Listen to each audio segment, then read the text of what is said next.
नमस्कार। प्राइम समाचारमा स्वागत छ। म संगीता कटुवाल र म सरोज कोइराला। सुरु गरौं अहिलेसम्मका प्रमुख समाचारबाट।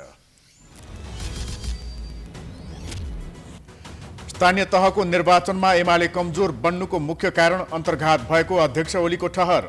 गठबन्धनले सत्ताको दुरुपयोग गर्दा अन्यायमा परेको गुनासो। 6वटा पालिकाको मत परिणाम आउन बाँकी। काठमाडौँमा बालेनको जित पक्का। चक्रपथ बाहिरबाट पनि फोहोर सङ्कलन गर्ने ललितपुर महानगरको निर्णय। नयाँ शैक्षिक सत्र सुरु भइसक्दा पनि पाठ्यपुस्तकको चरम अभाव। विद्यार्थी मर्कामा, अभिभावकहरू तनावमा। जनक शिक्षा भन्छ मतपत्र छपाईका कारण ढिलो भयो। 1 शताब्दी लामो गौरवपूर्ण इतिहास बनाएको त्रिचन्द्र कलेज भद्रगोल अवस्थामा। जीर्ण भवन पुनर्निर्माण अलपत्र। पानी चुहेको कक्षा कोठामा पढ्न बाध्य। पेट्रोलियम पदार्थको मूल्य वृद्धि विरुद्ध विद्यार्थी संगठन सडकमा। पुनर्विचारबारे सरकार मौन। राष्ट्रिय सभामा पनि जरुरी सार्वजनिक महत्त्वको प्रस्ताव दर्ता। रुसले सुरु गरेको युक्रेनमाथिको 3 महिनादेखिको आक्रमण अझै सफल हुन सकेन। सैन्य कारबाहीले क्षति बढ्दै जाँदा युरोपेली युनियन चिन्तामा। र नेपाल क्रिकेट संघद्वारा पुरुष र महिला राष्ट्रिय क्रिकेट टोलीका खेलाडीको पारिश्रमिकमा वृद्धि।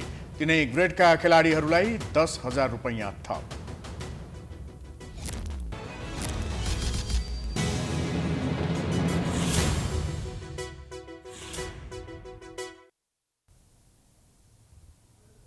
अब समाचार विस्तारमा। प्रमुख प्रतिपक्षी दल नेकपा एमालेले स्थानीय तहको निर्वाचनमा अपेक्षाकृत जित हासिल गर्न नसक्नुको मुख्य कारण पार्टीभित्रैको अन्तर्घात भएको निष्कर्ष निकालेको छ। बुधबार संसद भवन नयाँ मानेश्वरमा बसेको एमाले संसदीय दलको बैठकमा अध्यक्ष केपी शर्मा ओलीले स्थानीय तहको चुनावमा अन्तर्घात भएको बताएका हुन्। बैठकमा बुधबार सम्बोधन गर्दै अध्यक्ष ओलीले यस पटकको चुनावमा अन्य दलमा नभई एमालेभित्र अन्तर्घात भएको निष्कर्ष सुनाएका थिए। त्यस्तै ओलीले स्थानीय तहको निर्वाचनमा गठबन्धनको ठूलो घेराबन्दीका बीच आएको परिणाम सन्तोषजनक भए पनि थप संगठित भएर आगामी निर्वाचनको तयारी गर्नुपर्ने बताएको प्रमुख सचेतक विशाल भट्टराईले जानकारी दिए। बैठकमा खास गरी भन्ने भने हाम्रो पार्टीका अध्यक्षले हालै सम्पन्न भएको स्थानीय तहको निर्वाचनको परिणामको बारेमा संक्षिप्त विश्लेषण गर्दै धेरै ठुलो घेराबन्दी र प्रतिकूलताका बीचमा नेकपा एमाले जुन परिणाम प्राप्त गरेको छ त्यो सन्तोषजनक नभए पनि त्यसले नेकपा एमालेलाई थप सुसङ्गठित भएर, सुव्यवस्थित भएर, सुविचारित भएर आगामी दिनमा थप निर्वाचनको लागि तयारी गर्नुपर्छ भन्ने निष्कर्ष उहाँले प्रस्तुत गर्नुभयो। ओलीले निर्वाचनमा पार्टीभित्रैबाट अन्तर्घात भएकाले बृहत रूपमा समीक्षा गरिनुपर्ने बताएका थिए। त्यस्तै उनले कूटनीतिक मर्यादा उल्लङ्घन गरेर अमेरिकी विदेश मन्त्रालयका उपमन्त्री ऊर्जा जियाले नेपालस्थित तिब्बती शरणार्थी क्याम्पमा पुगेर शरणार्थीहरूलाई उक्साउने काम गरेको आरोप लगाएका थिए। ओलीले सरकारले सदनमा पेश गरेको नीति कार्यक्रम वास्तविक भन्दा सतही भएको भन्दै तर्कयुक्त तरिकाले चिरफार गर्न आफ्ना सांसदहरूलाई निर्देशन दिएका छन्। सरकार मंगलबार सदनमा नीति तथा कार्यक्रम प्रस्तुत गरेको थियो भने नीति तथा कार्यक्रममाथि बिहीबारबाट संसदमा छलफल हुँदैछ।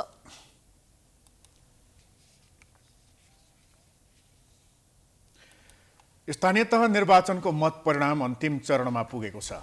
काठमाडौँ महानगरपालिका र अन्य केही विवाद भएर ढिला मतदान र मतगणना भएका ठाउँको नतिजा मात्रै आउन बाँकी छ। हालसम्म नेपाली कांग्रेसले 326 पालिकामा जित निकालेको छ। नेकपा एमाले हालसम्म 204 पालिकामा जित निकालेको छ। नेकपा माओवादी केन्द्रले 121 स्थानमा जित निकाल्दा जसपाले 30 पालिकामा जितेको छ। त्यसैगरी नेकपा एकीकृत समाजवादीले 20 पालिकामा जित निकालेको छ। लोसपाले 16 ठाउँमा जितेको छ। यसैबीच काठमाडौँ महानगरपालिकाको मेयरमा स्वतन्त्र उम्मेद्वार बालेन शाहको जित सुनिश्चित भएको छ। मतगणनाको सुरुवाती चरणदेखि नै अग्रता कायम गरेका शाह धेरै मतान्तरका साथ महानगरपालिकाको मेयर पदमा विजयी हुने पक्का भएको हो। बालेनले एमाले उम्मेद्वार केशव स्थापित र कांग्रेस उम्मेद्वार सृजना सिंहलाई 20,000 मतले पछि पारेका छन्।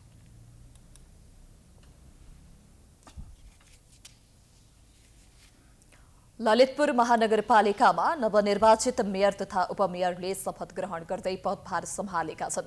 वैशाख 30 गते भएको स्थानीय चुनावबाट निर्वाचित भएका नेपाली कांग्रेसका श्रीबाबु महर्जन र उपमेयर मञ्जली साके बज्राचार्यले पदभार सम्हालेका हुन्। एक रिपोर्ट। ललितपुर महानगरपालिकाका मेयर श्री बाबु महर्जनले पदभार ग्रहणसँगै 3वटा निर्णय गरेका छन्। उनले अब वडा स्तरीय विकास निर्माण र सम्पादन हुने काम सबै वडाबाटै गर्ने, चक्रपथ बाहिरका क्षेत्रबाट पनि फोहोर मैला सङ्कलन गर्ने र अनलाइनबाट राजस्व तिर्ने व्यवस्था गर्ने बताए। त्यस्तै महानगरपालिकाले हालसम्म चक्रपथ भित्रबाट फोहोर सङ्कलन गर्दै आएकामा 2-3 हप्तापछि 29वटै वडाबाट फोहोर सङ्कलन गरिने उनले बताए। हाम्रो नीति अन्तर्गत हामीले चाहिँ वडाबाटै अब उपरान्त वडा स्तरीय विकास निर्माणको कामहरूको लगत एस्टिमेट, बिल्स अफ क्वान्टिटी, त्यसको चाहिँ मतलब मेजरमेन्ट, ती कामहरू वडाबाटै गर्ने। तसर्थ यहाँ चाहिँ वडाबाट गरिने सम्पादन गर्ने कुनै पनि निर्णयको निमित्त नगरपालिकाको केन्द्रमा आउनु पर्दैन। विकेन्द्रीकरणको सिद्धान्त चाहिँ हामीले कार्यान्वयन गर्यौँ। ललितपुर महानगरपालिकाले किनेको कम्प्याक्ट ट्रक 2 हप्तामा आइपुग्ने र त्यसपछि फोहोर सङ्कलन गरिने उनको भनाइ छ। मेयर महर्जनले अनलाइन मार्फत राजस्व सङ्कलनको व्यवस्था गर्ने पनि घोषणा गरे। त्यस्तै मेयर महर्जनले कम विकसित वडाहरूलाई बजेट लगायत अन्य सेवा सुविधाको विषयमा प्रमुख प्राथमिकता दिइने पनि बताए। हिजोको उपमहानगरपालिकाको विकासको स्तर र हिजोको कार्यविनायक र हिजोको गाउँपालिकाहरूको विकासको स्तर चाहिँ धेरै फरक छ। तसर्थ यसलाई चाहिँ सामञ्जस्यता ल्याउनको निमित्त हिजोको गाउँपालिका र कार्यविनायक नगरपालिकाका वडाहरूलाई चाहिँ हामीले छिटोभन्दा छिटो यो दाँजोमा ल्याउनको निमित्त हामीले चाहिँ हाम्रो नीति परिवर्तन गरेका छौँ।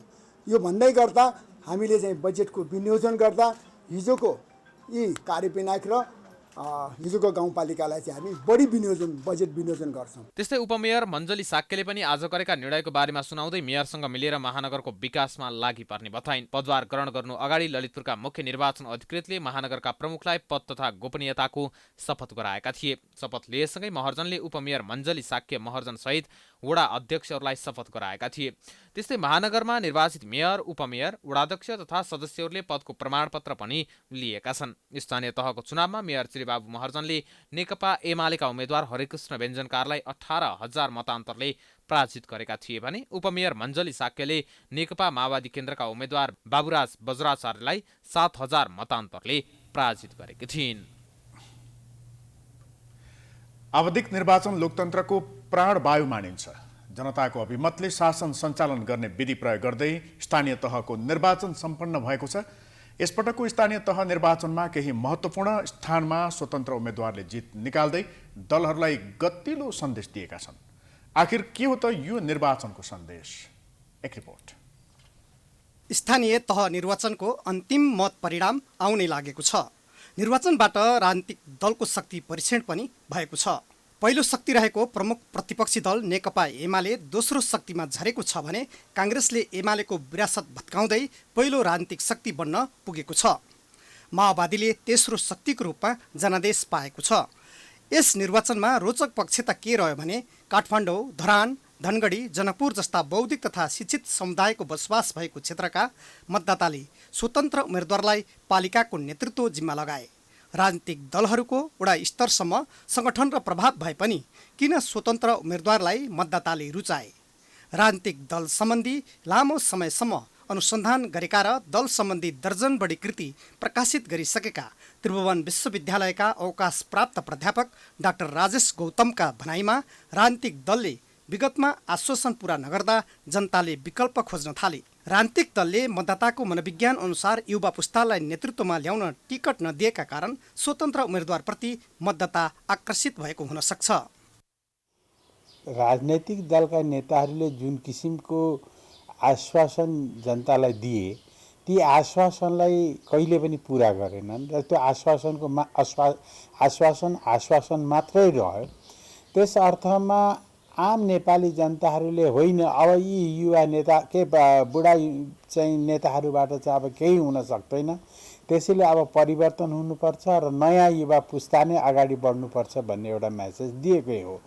यो मेसेजलाई खालि काठमाडौँमा मात्रै होइन, काठमाडौँदेखि बाहिर पनि विभिन्न ठाउँहरूमा यो मेसेजले कार्य रूपमा चाहिँ परिवर्तन भएकै छ। निर्वाचनमा राजनीतिक दलको नेतृत्व गरिरहेका पहिलो पुस्ताका नेताहरूलाई झस्काउने किसिमले परिणाम आएको छ। मतदाताको मनोविज्ञान पछिल्लो अवस्थामा युवाप्रति आकर्षित हुन थालेको आभास हुन्छ। पुराना जनतामा भिजेका भनिएका दलहरूको स्वेच्छाचारी निर्णय मान्न मतदाता बाध्य छैनन् भन्ने सन्देश पनि हो स्वतन्त्रप्रति जनताको लगाव। यस परिणामलाई दलहरूले कसरी लिन्छन् र कुन रूपमा समीक्षा गर्छन् त्यसले पनि उनीहरूको भावी राजनीतिमा प्रभाव पर्छ। राजनैतिक दलहरूले युवा पुस्तामा आफ्नो प्रभाव पार्न सकेको रहेनछ भन्ने कुरा पनि यो सँगसँगै पुष्टि हुन्छ।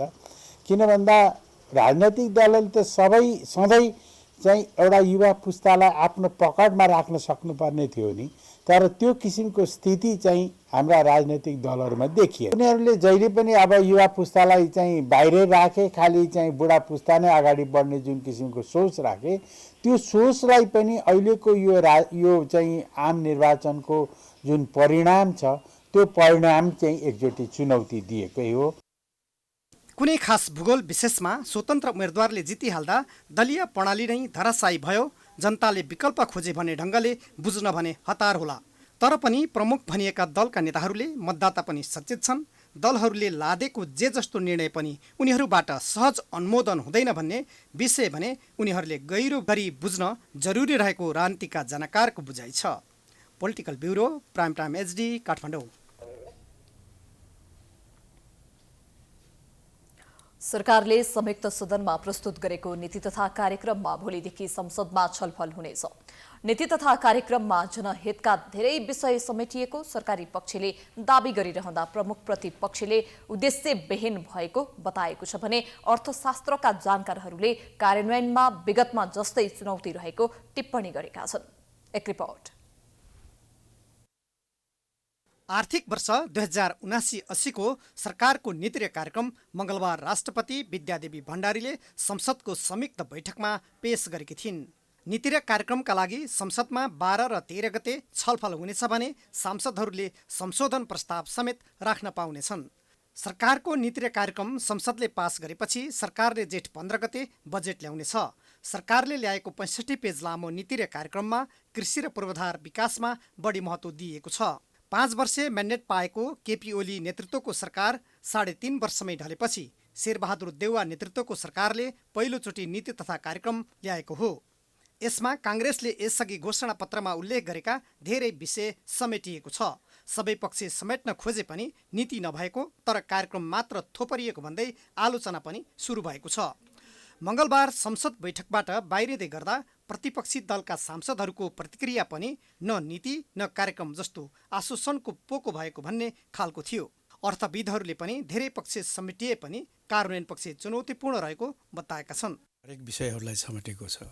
उच्च आर्थिक वृद्धिको कुरा छ, उत्पादकत्व वृद्धिको कुरा छ, आत्मनिर्भर अर्थतन्त्रको कुरा छ, निर्यात प्रवर्धनको कुरा छ, हैन, आर्थिक सामाजिक रूपान्तरणदेखि लिएर सिंह समृद्धि ल्याउने कुराहरू र कतिपय केही ठाउँमा अलिकति विस्तारित कार्यक्रम, केही ठाउँमा नयाँ हेर्दाखेरि चाहिँ नि सङ्ग्रहमा धेरै कुरा अझ भन्नुहोस् न नबिराइकनै धेरै कुराहरूलाई समेटेर आएको छ।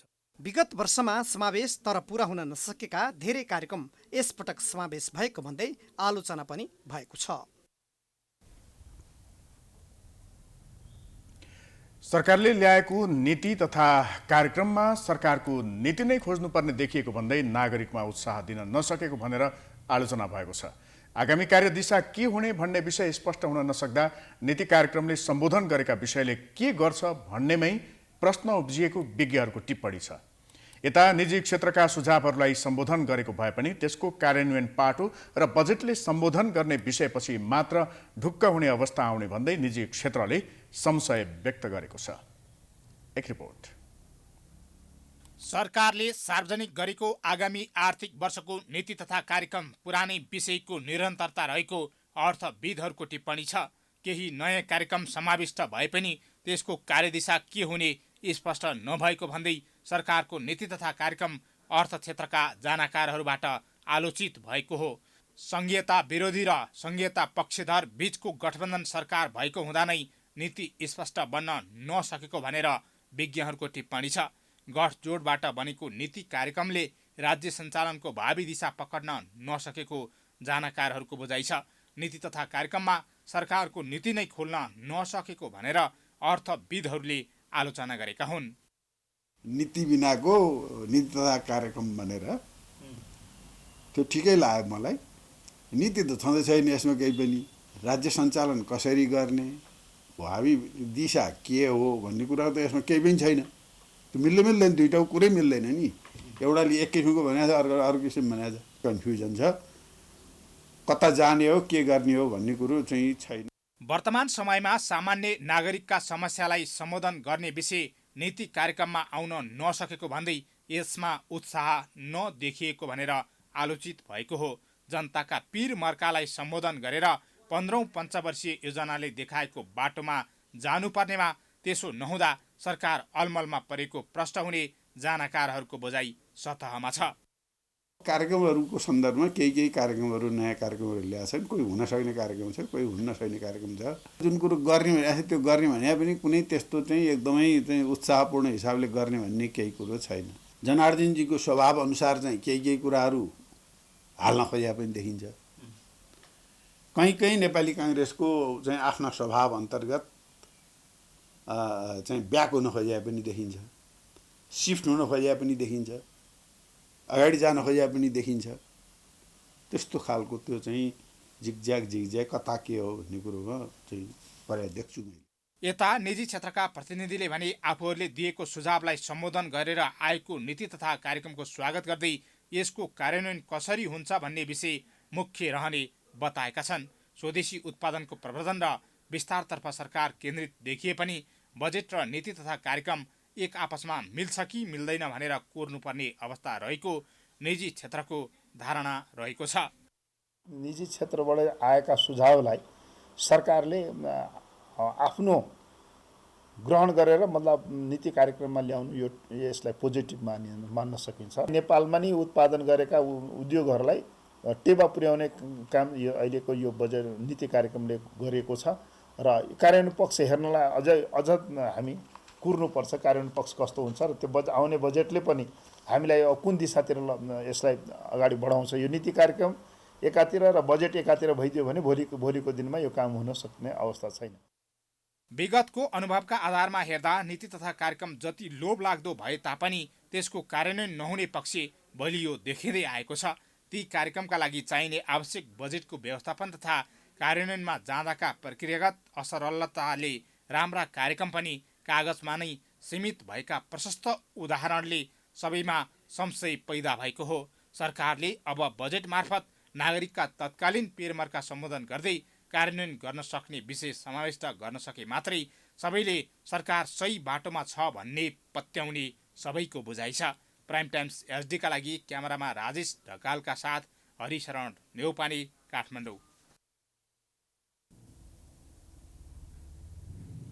समाचारको सिलसिला अझै जारी छ। हामी विश्रामपछि आउँछौँ। समाचारको साथमा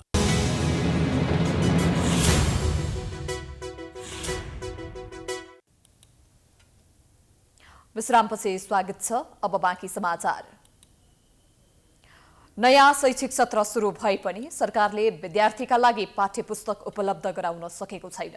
कागज अभाव एवं चुनावका लागि मतपत्र छाप्नु परेका कारण किताब छपाई ढिलो भएको गैर जिम्मेवारपूर्ण जवाब छ जनक शिक्षा सामग्री केन्द्रको। किताब समयमा नपाउँदा विद्यार्थीहरूको भविष्य भने अन्योलमा परेको छ। एक रिपोर्ट। 2 वर्ष कोरोना महामारीकै कारण त्रासमा रहेको विद्यार्थी विद्यालय आउनै पाएनन्। कोरोना महामारीका कारण विद्यार्थीको भविष्य नै अन्योल बन्यो। यो अवस्थामा गत वर्षहरूमा भन्दा केही समय अगाडि नै यस वर्ष शैक्षिक सत्रका लागि पढाइ सुरु भयो, तर विद्यार्थीको हातमा पुस्तक पुग्न सकेन। यति बेला विद्यार्थीहरूले किताब नपाउँदा पढाइ अगाडि बढाउन सकेका छैनन्। राज्यले अरू विषयलाई कम प्राथमिकता दिएर भए पनि पुस्तक समयमा पुर्याउनु पर्ने नेपाल शिक्षक महासंघका महासचिव लक्ष्मी किशोर सुवेदी बताउँछन्।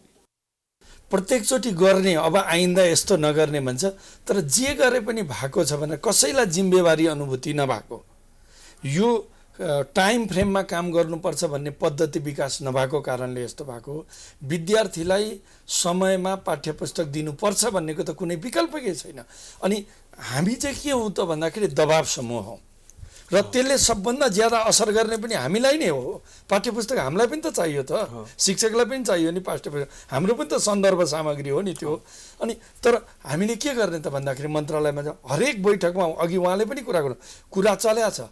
यता अभिभावक महासङ्घका अध्यक्ष सुप्रभात भण्डारी सरकारले विद्यार्थी भर्ना अभियान तामझामका साथ अगाडि बढाउने तर विद्यार्थीलाई समयमा पुस्तक पुर्याउन नसक्ने भन्दै यसमा सरकारको गैर जिम्मेवारीपन देखिएको बताउँछन्।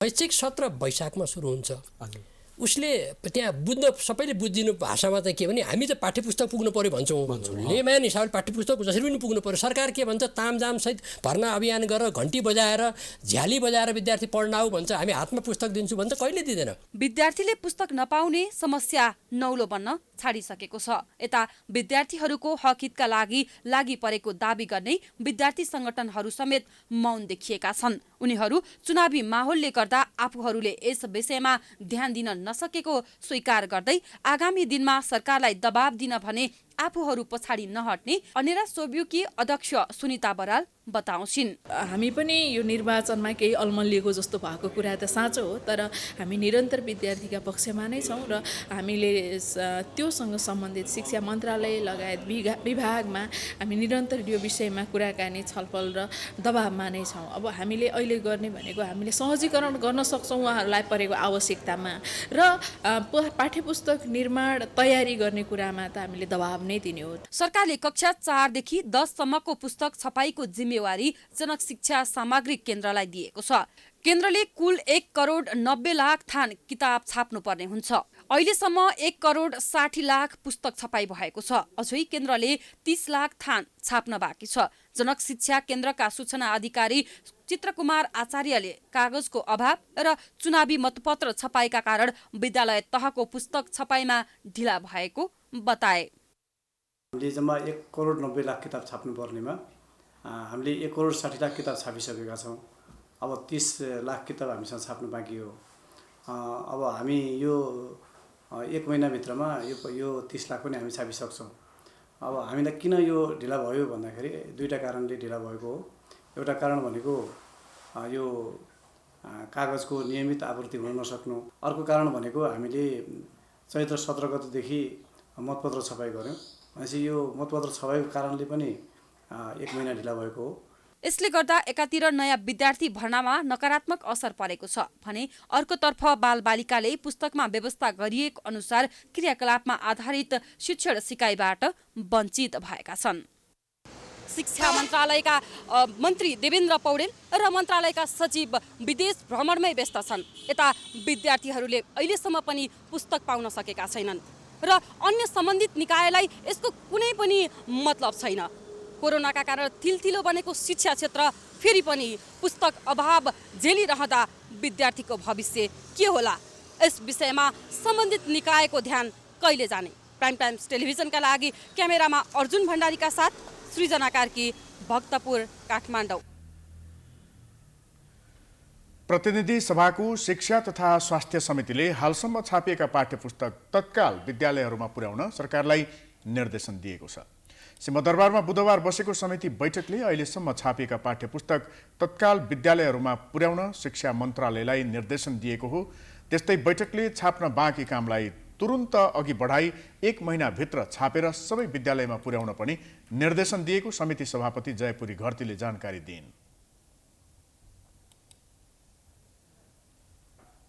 तत्काललाई यो जति छापिएको छ छापेकोलाई तुरुन्तै पुर्याउनु पर्यो र छाप्न बाँकी जति छ तपाईँले भनेको 35 लाख, अम्बानीजीहरूले त अरू पनि रेकर्ड लिनुभएको छ, जति छापिएको छैन त्यसलाई तुरुन्तै छाप्नको लागि जसले जिम्मा लिएको छ, जसले ठेक्का लिएको छ, त्यसले अरू प्रेसरलाई पनि दिएर तुरुन्तै 1 महिनाभित्र छापाएर विद्यार्थीहरूको हातमा पुस्तक छपाउनको लागि पुर्याउनको लागि हाम्रो समितिबाट म निर्देशन दिन चाहन्छु।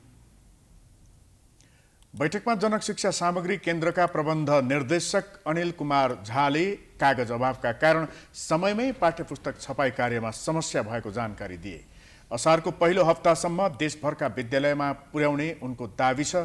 स्थानीय तह निर्वाचनका लागि मतपत्र छाप्नुपर्ने भएकाले र रुस युक्रेन युद्धका कारण किताब छाप्ने कागज नआउँदा समस्या भएको उनको जवाफ छ। यो मुख्य गरी यो कागज उत्पादन गर्ने मुख्य पदार्थ चाहिँ पल्प छ। त्यो पल्पको उत्पादन चाहिँ युरोपियन कन्ट्रीहरूमा मात्रै हुने गरेको र त्यसको लागि इन्धनहरू कोइलाहरू यी सबै चाहिँ चाहिने भएको हुनाले इन्डोनेसियाबाट आपूर्ति हुन सकेन अनि रुस टुक्रेबाट हुनुपर्ने र रुस चाहिँ सबभन्दा ठुलो कागज आपूर्ति गर्ने संस्था भएको हुनाले रुसमा त्यो युद्धले गर्दाखेरि त्यसको उत्पादन बन्द भयो र अन्य निकायहरूबाट उत्पादन अन्य देशबाट उत्पादन हुँदाखेरि सबै ठाउँमा हाहाकार भयो। मेन चाहिँ रुसबाट उत्पादन बन्द भएको हुनाले त्यो प्रभाव पर्यो। बैठकमा समिति सदस्य योगेश भट्टराईले शैक्षिक सत्र सुरु हुने भन्दा निकै अगाडिदेखि नै पाठ्यपुस्तक छपाईको काम सुरु गर्नुपर्ने सुझाव दिए। हरेक वर्ष पाठ्यपुस्तक अभावको समस्या समाधानको दीर्घकालीन समाधान खोज्नुपर्ने उनको भनाइ छ। जहिले पनि हरेक वर्ष यो समस्या त आइरहेको छ र यसलाई हल गर्ने अलिकति दीर्घकालीन बाटो खोज्नु एक म त्यो भन्न चाहन्छु। अर्को यसमा मेरो सुझाव तपाईँले के छ भने यो अघि भन्नुभयो कतिपय पाठ्यपुस्तकहरू बदलिन्छन् त्यसैले नयाँ पुस्तक चाहिन्छ, ठिक छ, तर जुन बदलिसकेका छन् आउने वर्ष पनि त ती प्रयोग हुन सक्छन्। त्यसो भने त्यसको एउटा क्याम्पेन गरौँ न।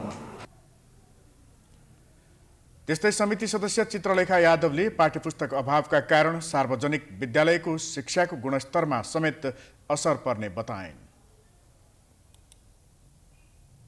यस्तो अवस्थामा छ हाम्रो सरकारी स्कुलहरू कि पाठ्यपुस्तक चाहिँ हामी समयमा पुर्याउन सक्दैनौँ। त्यहाँ सबैको छोराछोरीलाई पढ्न पठाउनु भन्दा पनि त्यहाँको अवस्था र स्थितिमा सुधार हुनु पर्यो। गुणस्तरीय शिक्षा हुनु पर्यो। गुणस्तरीय शिक्षा भएको ठाउँमा त विद्यार्थीहरू जानको लागि त मारामार गर्छन् नि। अभिभावकहरू त्यही पठाउन खोज्छ। छलफलमा शिक्षा विज्ञान तथा प्रविधि मन्त्रालयका सचिव प्रमिला देवी वज्राचार्यले कागजको समस्याकै कारण समयमा पाठ्यपुस्तक छपाई गर्न नसकेको भन्दै यसको समाधानमा मन्त्रालय लागिरहेको दावी गरे।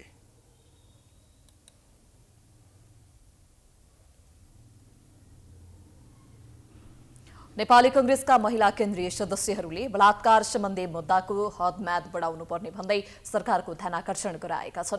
कांग्रेसका महिला केन्द्रीय सदस्यहरूले बुधबार पार्टी कार्यालय सानेपामा पत्रकार सम्मेलन गर्दै हदम्यादको व्यवस्थाकै कारण हिंसा पीडित महिलाले न्याय नपाउने अवस्था रहेकाले हदम्याद बढाउन ध्यानाकर्षण गराएको जानकारी दिएका हुन्।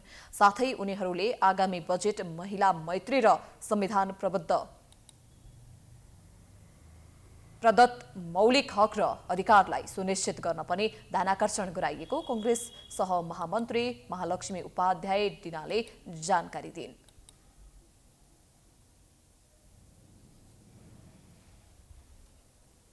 कानुनी जटिलता, कानुनको कार्यान्वयनमा उदासीनता, फितलोपन, हदम्याद, प्रमाणको सङ्कलन र मूल्याङ्कनमा भएको ढिलासुस्ती र कमी कमजोरीले अपराधीहरूको उन्मुक्ति भएको हो भन्ने हाम्रो अहिलेको ठहर छ।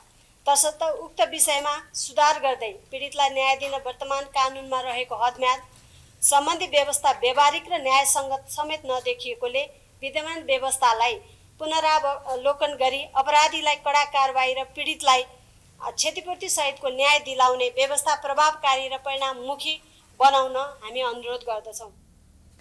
त्यस्तै महिला नेताहरूले संविधानको व्यवस्था बमोजिम अहिलेसम्म पनि आमाको नामबाट नागरिकता पाउने अवस्था नबनेको भन्दै सरकारले त्यसतर्फ समेत ध्यान दिनुपर्ने माग गरेका छन्। उनीहरूले आजै प्रधानमन्त्री शेरबहादुर देउवालाई ज्ञापन पत्र बुझाएका छन्। त्यस क्रममा देउवाले बलात्कार सम्बन्धी मुद्दाको हदम्याद बढाउन सरकार तत्पर रहेको बताएका छन्। प्रधानमन्त्री देउवाले त्यसबारे सरकारले आवश्यक तयारी अघि बढाइसकेको बताए। सरकारी निवास बालुवाटारमा बुधबार नेपाली कांग्रेसका महिला नेताहरूको ज्ञापन पत्र बुझेपछि प्रधानमन्त्री देउवाले बलात्कार सम्बन्धी मुद्दामा जाहेरीको लागि तोकिएको हदम्यादको व्यवस्थाकै कारण हिंसा पीडित महिलाले न्याय नपाउने अवस्था नहुने बताएका हुन्। कानुनी जटिलता,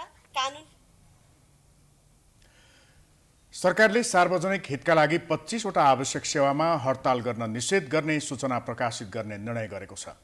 मन्त्री परिषदको निर्णय सार्वजनिक गर्न बुधबार सिंहदरबारमा आयोजित पत्रकार सम्मेलनमा सरकारका प्रवक्ता ज्ञानेन्द्र बहादुर कार्कीले सार्वजनिक हितका लागि 25 वटा आवश्यक सेवामा हडताल गर्न निषेध गर्ने सूचना नेपाल राजपत्रमा प्रकाशन गर्ने निर्णय भएको जानकारी दिए।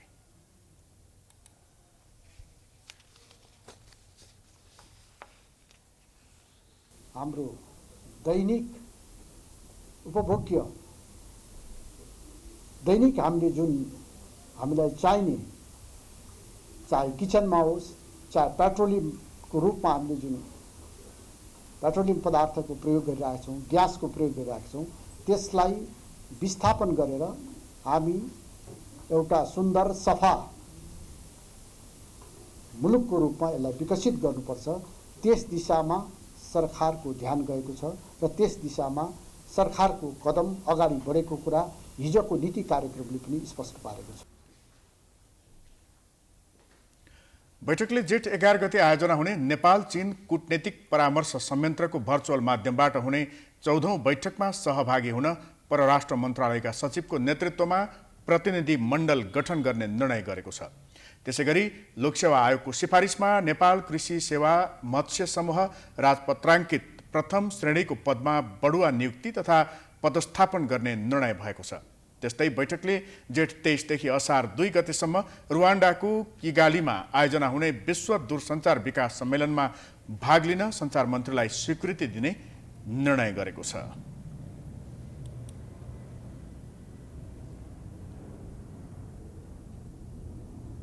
सरकारको बेवास्ताका कारण 1 शताब्दी लामो गौरवपूर्ण इतिहास बनाएको त्रिचन्द्र कलेज अहिले भद्रगोल अवस्थामा छ। 2072 सालको महाभूकम्पले भत्काएका भवनहरू समयमै पुनर्निर्माण हुन नसक्दा कलेजका भवनहरू खण्डहरू बन्ने अवस्थामा पुगेका छन्। क्याम्पसको जीर्ण अवस्थाले गौरवमय आफ्नै इतिहासलाई गिज्याइरहेको छ। एक रिपोर्ट। 1975 भदौ 12 गते स्थापना भएको त्रिचन्द्र बहुमुखी क्याम्पसका भवनमा बर्खायाममा पानी चुइन्छ भने भवनको वरिपरि ल्याउने ल्याउ जताततै झारको जंगलले घेरिएको छ। क्याम्पसका कक्षा कोठादेखि परिसर सबैतिर फोहोर नै फोहोर अनि सुर्तीजन्य पदार्थ यत्रतत्र फालिएका छन्। 2072 को भूकम्पले क्षति पुगेको घण्टाघर क्षेत्रको 3 तले पुरातात्विक भवन झन जीर्ण बनेको छ। रातो स्ट्रिकर टाँसिएको भवनको जीर्णोद्वार वा प्रबलीकरण अहिलेसम्म पनि सरकारी प्राथमिकतामा परेको छैन। पुनर्निर्माण प्राधिकरणले 5 वर्षभित्र त्रिवी मातहतका 37 वटा युनिट निर्माण गर्ने बताए पनि अहिलेसम्म काम अगाडि बढाएको छैन। शिक्षा अझै पनि उत्कृष्ट भएको दावी गर्ने विद्यार्थीहरू केवल राजनीतिक गर्ने थलोका रूपमा हेर्दा भौतिक वातावरण बिग्रिएको बताउँछन्। यो एउटा सिस्टममा चल्नुपर्ने कलेज, एउटा सिस्टममा यत्रो गौरवान्वित एउटा इतिहास भएको जमानादेखिको इतिहास भएको कलेजले यो पहिला क्यान्टिन थियो हजुर, यो क्यान्टिन बन्द गर्यो। त्यसपछि यस्ता धेरै थुप्रै कामहरू छन्। भग्नावशेष भूकम्पले त्यहाँ जीर्णोद्धार बनाएको त्यहाँ भवनहरू त्यहाँ पारिपट्टि हेर्न सक्नुहुन्छ। त्यहाँ क्लास लिन जाँदा पनि डर लाग्छ, त्यस्ता भवनहरू छन्। अनि यहाँनिर व्यवस्थापन भनेको पढाइ नराम्रो हुने होइन, कति सस्तोमा गुणस्तरीय शिक्षा नै पाउन सकिने अवस्था छ। यस्तो स्थिति देख्दाखेरि चाहिँ सेटिस्फ्याक्टोरी चाहिँ छैन होइन। लज्जाबोध भनेर मैले लज्जाबोध नै चाहिँ भन्दिनँ, तर एउटा तरिकाले सम्भव अलिक पोजिटिभ भएर सो यहाँको सिनेरियोलाई चाहिँ चेन्ज गर्नुपर्छ जस्तो लाग्छ। जस्तो सरकारी क्याम्पस भनेर हाम्रो जस्तो बजेट विनियोजन गर्दाखेरि त यसको लागि सर्टेन बजेट आउँछ नि त होइन। अर्थात् त्यो बजेटलाई अलिक करप्ट नगरिकन होइन, त्यो बजेटलाई युटिलाइज गरेर यसको व्यवस्थापनमा प्रयोग गर्यो भने चाहिँ सबैको लागि राम्रो हुन्थ्यो। क्याम्पसको पुस्तकालय कक्ष कन्तबिजोग अवस्थामा रहेको छ। यहाँका दृश्यले समेत यहाँको व्यवस्थापकीय व्यवस्थालाई झल्काएको छ। काठमाडौँको केन्द्र भागमा रहेको ठूलो क्षेत्रफलको सरकारी जग्गामा माफियाहरूको नजर परेकै कारण पुनर्निर्माण सुरु नभएसम्म केही भन्न नसकिने अवस्थामा आफूहरू रहेको सूचना अधिकारी समेत रहेका सहायक क्याम्पस प्रमुख बालकृष्ण पौडेल बताउँछन्। मैले चाहिँ यहाँ काम गरेर झन् 35 वर्ष भयो होइन। 35 वर्षको दौरानमा चाहिँ यहाँ मैले देखेको जति पहिला एउटा सिस्टमेटिक तरिकाले चाहिँ यहाँ क्याम्पस सञ्चालन भइरहन्थ्यो भने अहिले जुन यो राजनीतिक अस्थिरता र चाहिँ यहाँको चाहिँ पार्टीगत हिसाबमा र चाहे कर्मचारीमा चाहे चाहिँ विद्यार्थीमा चाहे प्राध्यापकहरूमा होइन, सबैको आफ्नो पार्टी र ऊ भावनाले कामको भन्दा पनि आफ्नो पार्टीको लागि चाहिँ ओठ ढाक्ने परम्पराले गर्दाखेरि यहाँ विकृति र विसङ्गति चाहिँ भएकै हो। राजधानीको केन्द्र बिन्दुमा रहेको यस जेठो क्याम्पसमा आर्थिक विपन्न, दूरदराजका द्वन्द्व पीडित, अपाङ्गता भएका लगायतले निःशुल्क पढ्न पाइरहेका छन्। विभिन्न दल निकट विद्यार्थी संगठनले आफ्नो सांगठनिक गतिविधि सुचारू राखे पनि क्याम्पसभित्रको राजनीति र भौतिक संरचनाको पुनर्निर्माणमा दबाब दिन र आवाज उठाउन सकेका छैनन्। क्याम्पसमा भौतिकदेखि शैक्षिक सुधारका नयाँ कार्यक्रम नआएपछि पछिल्लो समय विद्यार्थीको संख्या समेत घट्दो क्रममा छ। सत्ताको खेलमा वर्षौं रुमलिरहने नेता, पार्टीको स्वार्थगत फेरो समेत आउने क्याम्पस प्रशासन, विश्वविद्यालयमा राजनीति गर्ने नेतृत्वलाई इतिहासको महत्त्व के थाहा? शैक्षिक उन्नयनमा योगदान गर्ने धरोहर र सम्पदाको संरक्षणमा सरकार र सरकारवालाको बेलैमा ध्यान पुगोस्।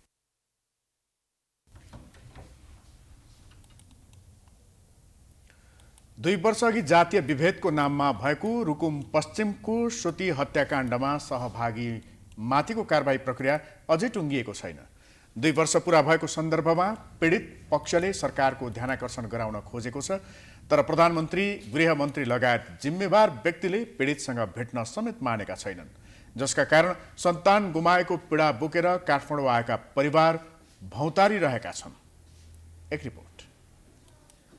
2077 जेठ 10 गते रुकुम पश्चिमको सोतीमा विवाहका लागि गएका नवराज विकसहित 6 जनाको सामूहिक हत्या भएको मंगलबार 2 वर्ष बित्यो। जातीय प्रेमका कारण नवराज विक, सन्जु विक, गणेश बुढा मगर, लोकेन्द्र सुनार, टिकाराम विक र गोविन्द साईले ज्यान गुमाउनु परेको थियो। हत्याको आरोपमा 34 जनालाई प्रहरीले पक्राउ गरी जिल्ला अदालतमा मुद्दा चलाइयो। मुद्दा चलाइएका मध्ये 23 जना पूर्वपक्षका लागि थुनामा छन्। जिल्ला अदालतले गरेको पूर्वपक्षका लागि थुनामा राख्ने आदेशलाई उच्च अदालत सुर्खेत र सर्वोच्च अदालतले समेत जाँचेर सुरुमा पक्राउ परेका 34 जना मध्ये 11 जनालाई तारेकमा छाडेको हो। तर पीडित परिवारले भने हत्यामा संलग्नतालाई नै छोडेको गुनासो गरिरहेका छन्। जातीय प्रेमको कारण ज्यान गुमाएका 6 जना मध्ये गोविन्द साईकी आमा भीमी साई बाहेक 5 जना प्रधानमन्त्री शेरबहादुर देउबा, गृहमन्त्री बालकृष्ण खान र अर्थमन्त्री जनार्दन शर्मालाई भेटेर मनमा गुम्सिएका पीडा सुनाउन चाहेका छन्, तर उनीहरूले भेट्ने समय नै पाएका छैनन्। हामी दुखी भयौँ, मर्न सक्ने भएनौँ, अनि जस्तो भए पनि बोल्नै पर्ने भयो, खानै पर्ने भयो। अनि भनेर अहिले 2 वर्ष समेत किन सेलायो, अनि जाउँ ठाउँमा अनि हजुरहरूलाई भेटौँ र केही न्याय पाइन्छ कि छोराहरूले शान्ति पाउँछन् कि भनेर अहिले हामी काठमाडौँ समेत पुग्यौँ। त्यस्तै गणेश बुढा मगरकी आमा राधिका पनि छोराको हत्यारा नउम्क्युन् भनेर न्याय माग्न जाजरकोटबाट काठमाडौँ आएको बताइन्। घर परिवारको रेखदेख गर्ने भएको छोराको हत्या गरिदिएको भन्दै उनी न्याय माग्न काठमाडौँ आइपुगेकी छन्। केस किन खेलाउँदै गयो, एकछिन हामी आफै गएर बुझेर आउँ, बरु हामीलाई मारे पनि मार्नन्, त्यत्रो छोराहरू मारिदिएर त केही भएन। जो हाम्रो पाल्ने आधार, हाम्रो सहारा थिए, उनीहरूलाई त मारिदिएले। त्यस्तै अर्की लोकेन्द्र सुनारकी आमा लक्ष्मी सुनार पनि आफ्नो छोराको हत्यारालाई कारबाहीको माग गर्दै काठमाडौँ आएकी छिन्। 2 वर्षसम्म पूर्वपक्षका लागि थुनामा राख्नु र आफूले किटानी जाहेरी दिएका व्यक्ति नै धरोटीमा रिहा गर्नुले उनलाई अनेकौं आशंका उब्जाइदिएको छ। अब अहिलेसम्मलाई तिनी अपराधी किन पूर्व पक्षमा छन्, सरकारले जेल चलान किन भएन? अब यस्तो विश्वभरि लागेर अनि अब देश विदेशबाट पनि हत्या हो भनेर सबै ठाउँमा आवाज आउँदाखेरि पनि किन राज्यले नसुन्यायो? नवराज विककी आमा उर्मिला विक छोरोले प्रेम गरेर घरमा ल्याउँदा सँगै खाँदा र बस्दा नाबालिका नहुने, तर बिहेका लागि जाँदा हत्या गरेर भेरीमा बगाएको बताउँछिन्। दलित भएकै कारण हत्या भएको र न्याय दिन पनि ढिलाइ गरेको उनको गुनासो छ। 2 वर्षदेखि आफूहरू न्यायका लागि भौतारिएको तर सुनाइ कतैबाट नभएको उर्मिला बताउँछिन्। भुइने प्रकाशी मल्ल पनि उस्की जाने, सुषमा मल्ल अब हाम्रो घरमा जाने, बस्ने, खाने, सँगै एउटै कोठा एउटै रुममा सुन्ने, अनि त्यस्तो गर्ने पनि अहिले अब नाबालिग भनिकन उहाँ जान्जी बसुन्जी, अनि एउटै कोठामा सुतुन्जी, नाबालिग नहुने। अहिले अब बिहा गरौँ भन्दाखेरि नाबालिग भनेर अब त्यति 6 जना न एउटै च्यान गराइकन मार्ने। सन्जु विककी आमा सविता पनि न्याय पाइन्छ कि भन्ने आशा बोकेर काठमाडौँ आएकी छन्। उनको गुनासो पनि उनी 4 जनाको जस्तै छ। न्याय नपाउनुको कारण ठूला व्यक्तिहरूलाई सोध्नु छ। रुकुममा गयौँ, रुकुममा जाँदाखेरि हाम्रा बच्चालाई मार्ने यिनी हत्यारा यिनी भन्दाखेरि यस्तै आउँटो ठर्याएरै हामी मार्ने पख निक्लेउला बाहिर निक्लिएपछि हुन्छन् थाहा भनेर भने अनि त्यसैले डर लाग्छ। घटनामा चौरजारी 8 का तत्कालीन अध्यक्ष डम्बर बहादुर मल्लसहित 23 जना हत्या आरोपमा पूर्वपक्षका लागि कारागारमा छन्। तर नेताहरूले शक्तिको आडमा अपराधीलाई जोगाउन खोजेको पीडितहरू बताउँछन्। छोराका हत्यारालाई कारबाही गर्न मागसहित जाजरकोटदेखि आएका उनीहरूले काठमाडौँको माइती घरमा मङ्गलबार धरना पनि दिए। छोरो सम्झिएर भक्कानिए। सरकारसँग उनीहरूले एकै स्वरमा गुहारे छोराहरूका हत्यारालाई आजीवन कारावास गरिदेऊ। सामूहिक हत्या भएको 2 वर्ष बित्दा पनि पीडित परिवारले न्याय नपाएको भन्दै भौतारिरहेका छन्। समाचारको सिलसिला अझै जारी छ। हामी विश्रामपछि आउँछौँ। बाँकी समाचारको साथमा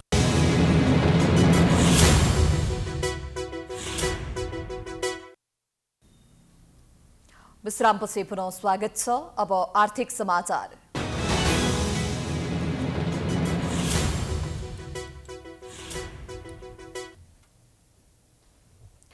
पेट्रोलियम पदार्थमा भएको मूल्यवृद्धि फिर्ताको माग गर्दै संयुक्त विद्यार्थी संगठनले आयल निगम घेराउ गरेका छन्।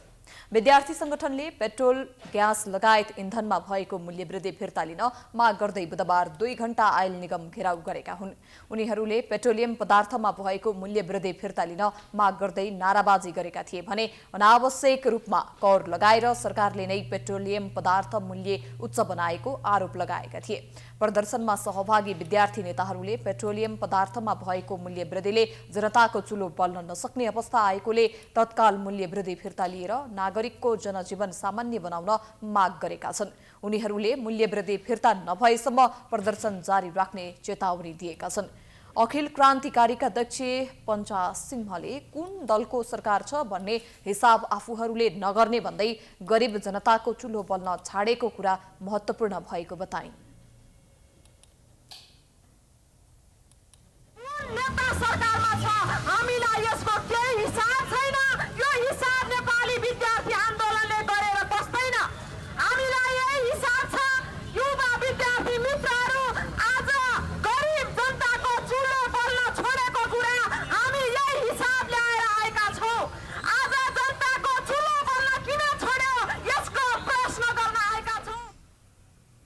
त्यस्तै नेकपा एकीकृत समाजवादी निकट विद्यार्थी संगठन अनेरा शिवेउका अध्यक्ष सुदेश पराजुलीले विद्यार्थीको दबावले नै मूल्यवृद्धि फिर्ता गराएरै छाड्ने बताए। आन्दोलन हो यो, विद्यार्थी आन्दोलन भनेको साधारणको आन्दोलन हो। यो विद्यार्थी आन्दोलन भनेको प्रतिपक्षी आन्दोलन हो। देशको निगमले पेट्रोल, डिजेल र मट्टीतेल प्रति लिटर 10 रुपैयाँ वृद्धि गरिएको थियो भने खाना पकाउने एलपी ग्यासको मूल्य सिलिन्डरमा 200 रुपैयाँले बढेको थियो। मूल्य वृद्धिसँगै 1 लिटर पेट्रोलको 180 रुपैयाँ पुगेको छ।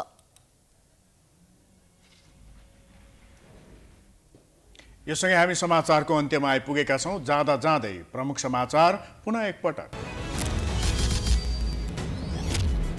स्थानीय तहको निर्वाचनमा एमाले कमजोर बन्नुको मुख्य कारण अन्तर्घात भएको अध्यक्ष ओलीको ठहर।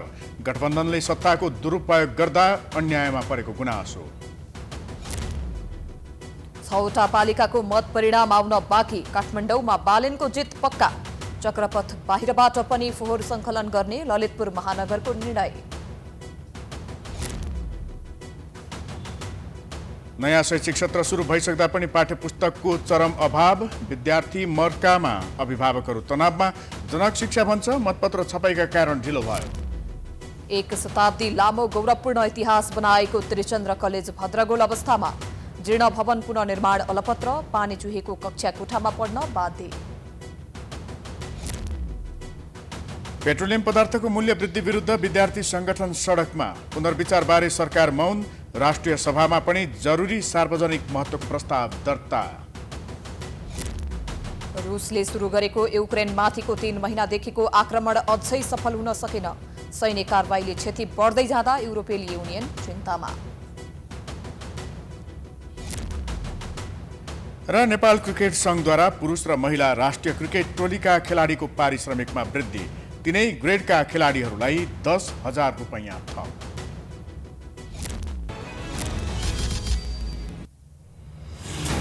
समाचार अहिलेलाई सकियो। यसपछिको प्रस्तुति जनता जान्न चाहन्छन् कृषि धमलाको साथ। हेर्दै गर्नुहोला प्राइम टाइम्स एचडी। नमस्कार।